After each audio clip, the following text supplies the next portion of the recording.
Hello, this is Gilgamesh. I want to talk about two of my favorite modern horror directors. They're both from Canada, and they're twin sisters, Jen and Sylvia Soska. These are their movies, or at least like this one, they're part of this anthology. I have seen their remake of Rabid. I've seen the sequel to See No Evil, Hear No Evil. I saw American Mary, and I have seen this. I have not had a chance to see Vendetta, and I've started watching this movie. They actually star in it. What makes these two so good at what they do is that they know what they're doing. Like this movie right here. This is the sequel to See No Evil. I saw the first one in theaters. I'm going to tell you, this is fucking a great film. Actually better than the first one for how it ends. Well, you have Glenn Jacobs, Kane. And they're huge wrestling fans, by the way, just to let you know. And yeah, they're Canadian. And Catherine Isabelle right here, she's also Canadian. I think most of her cast is Canadian except for Glenn Jacobs and Daniel Harris in this movie. And this is the sequel to See No Evil. And I saw the first one, and I love the first See No Evil. We'll talk about this.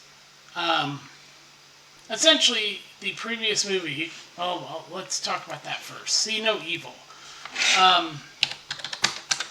It's a horror movie, and it starred Kane, Glenn Jacobs, and essentially he's a guy raised by a very strict religious mother, and we go to, I'm trying to find out, but he's Jacob Goodnight in the movie, and this was like I think the WWE's first movie they actually produced. And Vince McMahon, yeah, I do think this was their first movie. This was like when they decided to get into movies, the WWE. And Vince McMahon was one of the producers. And it's a good movie. It's worth seeing. I saw it in theaters, and I absolutely enjoyed it because Glenn Jacobs fits with this. He fits. I mean, you look at him, he's a big guy, and it's Kane. When he first showed up, it was like, holy shit, who's this? And he's a great wrestler, by the way. It turns out he's also a conservative in real life. And so he plays Jacob Goodnight, whose mother twisted his mind into thinking that everybody's a sinner, and the way to punish them is to remove their eyes. The sin is in the eyes. So he goes, And basically he pulls with his two fingers, he'll pull your eye out. But he'll kill people too. But if he keeps you alive, he'll actually remove your eyes because he believes, this is what his mother told him, that the sin is in the eyes. So she basically would hold his eyes open in the shower as a kid and everything. And essentially at the end of this movie, it looks as though he dies. I'm not going to go much into it. You should watch it. It's really a fun movie. And you can see that he's actually a good actor, by the way. And it's worth seeing. But then we get the sequel to it, which is we get See No Evil 2. Let me just put that here. Yeah. And the Soska Sisters directed this. And it brings back Glenn Jacobs. And like I said, they are Canadian twin sisters. And they didn't write this, but they did direct it. I'll show you where they do write and direct their movies.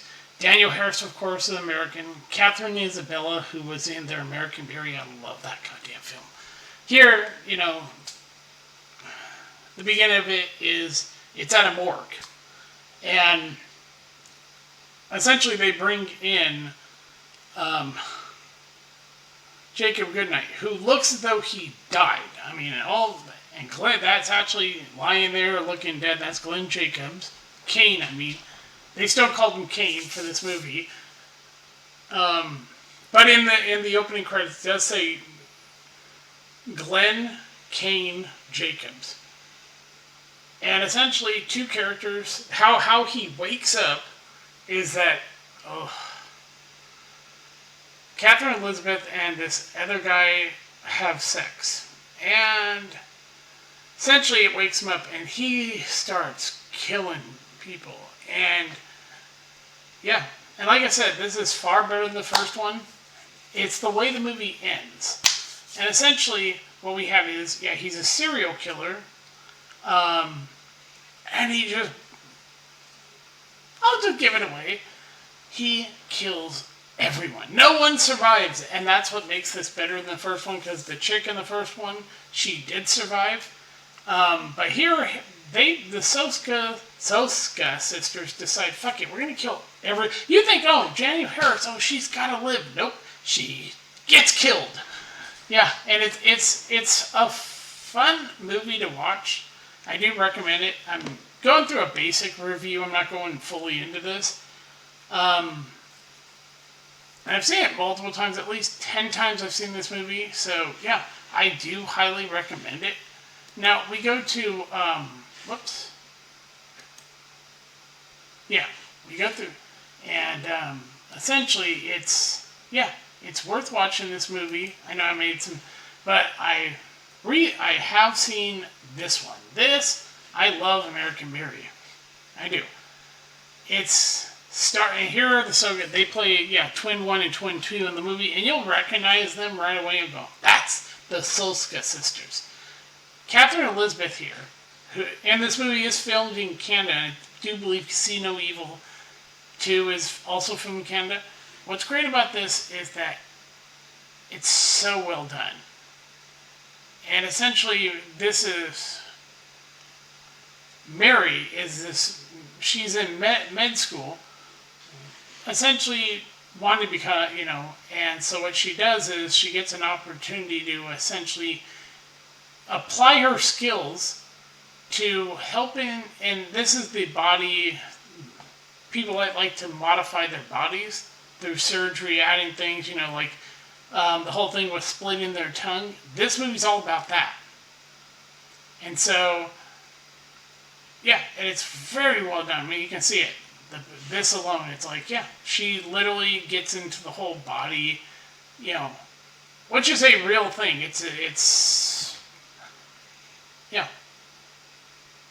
And it's really well done. It's good. They use practical effects. That's another thing about the Soska sisters. They're like classical, like old school when it comes to horror, or they like to do it practical, and when you see their movies, you understand why practical is the way to go. And then I saw, here's American Beauty. We'll just go to it, show you the cast. Like, here it is. Here are the people and all these are Canadians, by the way. And it's body modification. This is extreme. This is a real community of people that like putting these ball-bearing things under their skin. They like to look like, they'll go through surgeries to look like animals, like a lizard. A guy actually did that. Or they'll split their tongue. And these are the people that go beyond just getting body piercings. They'll put what's called a bagel right here in their forehead. This is a real thing. So she essentially gets paid to start helping people.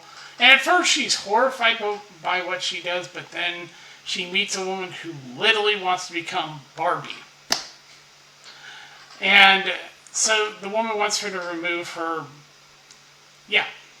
labia, so that she can look exactly like Barbie, the doll. Yeah, she's been going through all these surgeries to look exactly like Barbie, and she wants to complete it, and that's just a bit of this movie. Catherine Isabel here is so good. Yeah, it's worth watching. And I recently, because this is on Amazon Prime, I just recently watched Rabbit. This is the 2019 one. And David Cronenberg did the original in 1974, I think it is. And that one had Marilyn Chain. This movie's completely...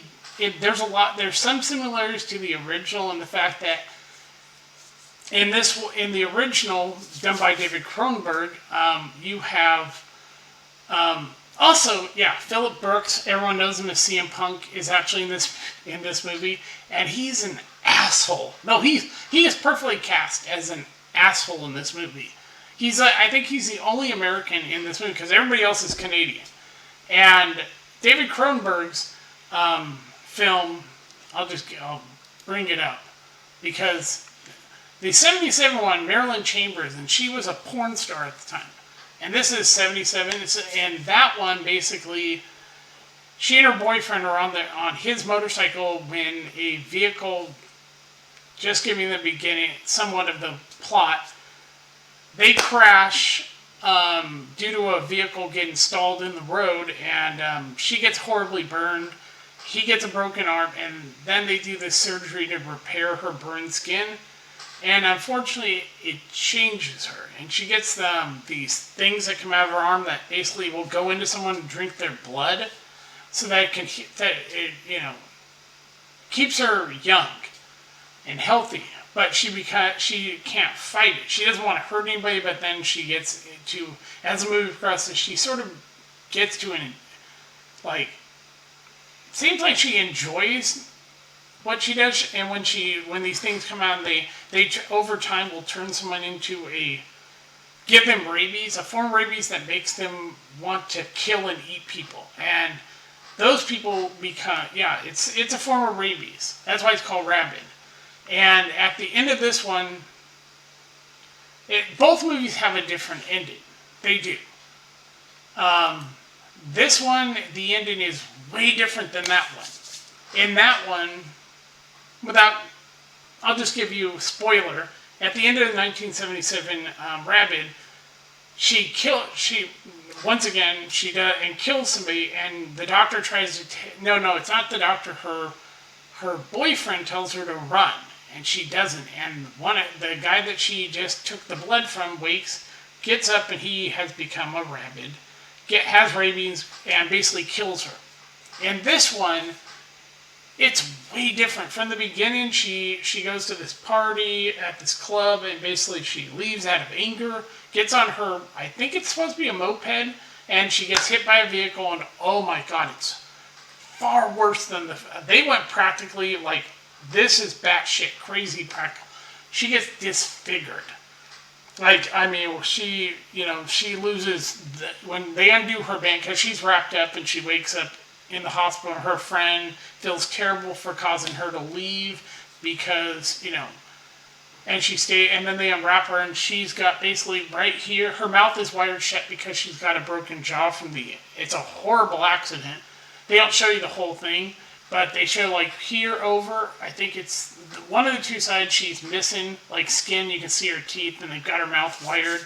And she comes in, and then they hear about this skin grafts where they can actually undo the damage, repair the damage, and there's the big difference between the original and this is they use what looks like, it is a real thing to graft skin onto someone who's needs skin grafts, but that one it looked like they used, here it's some type of gel thing that they put on her, and this movie is just crazier than David Cronenberg's, way different.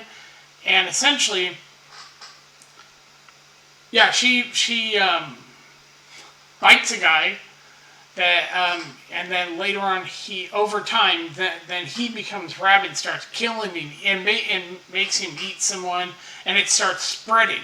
And they don't know who's the cause of it, and then there's a point where, because and it's at first it's blood, and then she's feeling pain.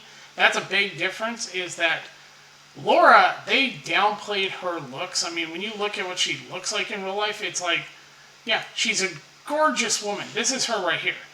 And they made her look unattractive at the beginning of this movie, and then they really made her looks, hide her looks, made her look, very plain and not attractive.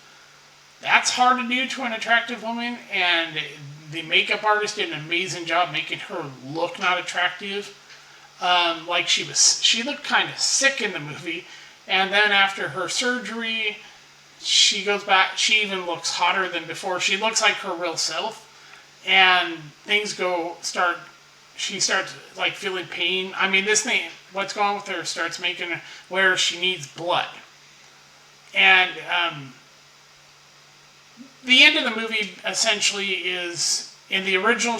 The Rose dies. In this one, it's messed up.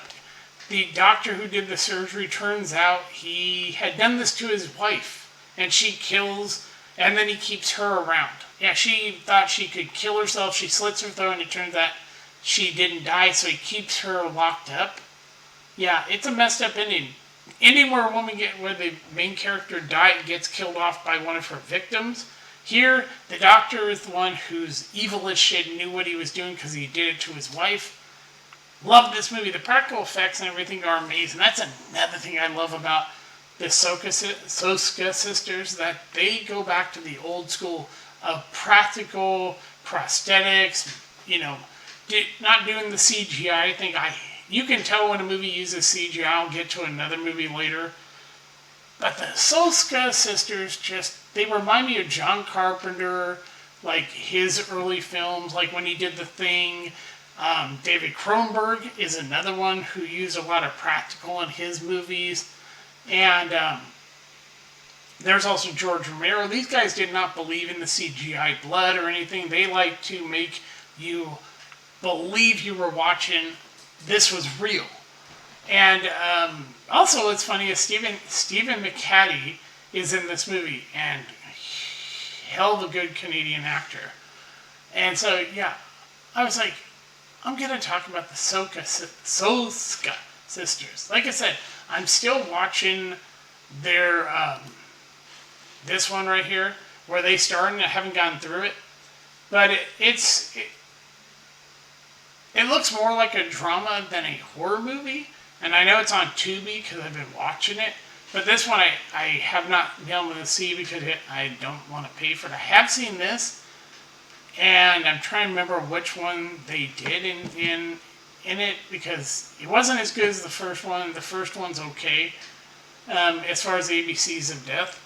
But yeah, I just wanted to quickly touch on the Soska Sisters, because they are the really, these two sisters are,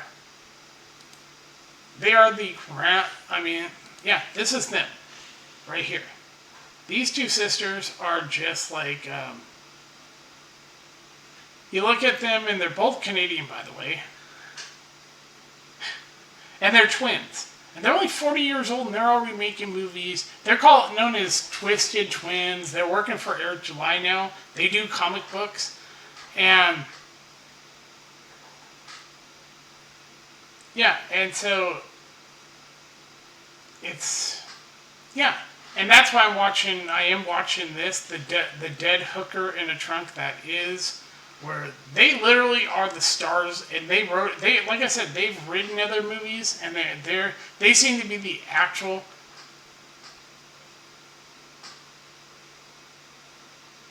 Yeah, and so I just wanted to quickly cover these two sisters. Yeah, they're working with Eric July on his comic book for his comic book company. I know they put a tweet out talking about they were doing something for Tubi for Halloween, and they are talking about Pontypool, which is the Stephen McHattie film that he did with his wife, and it's worth seeing. But yeah, I wanted to cover this real quick about the Soska Sisters. So yeah, go watch their movies. The practical effects in them are amazing. They really do remind you of classic horror movie directors. And so yeah, and this is Gilgamesh, and I will talk to you later. Bye.